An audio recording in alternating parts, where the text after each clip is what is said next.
Now let's go back and visit Mr. Coulomb once again so we can explore the concept of voltage further. Here we have a more complicated circuit. The battery again is a 4-volt battery, so each Mr. Coulomb gets 2 joules of energy. This is a parallel circuit, and there are 2 lamps in the top loop and 1 lamp in the bottom loop. Notice that the lamp in the bottom loop is brighter.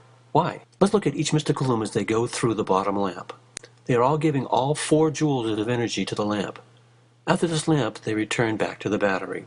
Here we can see Mr. Coulomb's traveling to the top 2 lamps. They are not as bright as the bottom lamp. Let's look closer and follow Mr. Coulomb.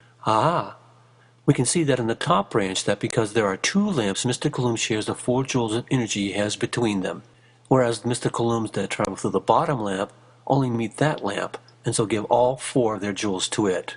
That's why it's brighter. The simple idea explains why if you connect 3 lamps in series, i.e., one after the other, they are not very bright. But if you connect them in parallel, i.e., provide a way for each Mr. Coulomb to only meet each lamp once on each loop around the circuit, then they will be brighter. To measure how much energy each Mr. Coulomb gives to a device in the circuit, we use a voltmeter. This does not allow Mr. Coulomb to pass through it, so we must place it in parallel over the device to query. Here we can see Mr. Coulomb has 4 joules of energy before the lamp and 2 joules of energy afterwards. There is therefore 2 joules being given to the lamp, and so the voltmeter reads 2 volts. The amount of voltage across a device is known as the potential difference, shortened to PD, and it is that you measure with a voltmeter.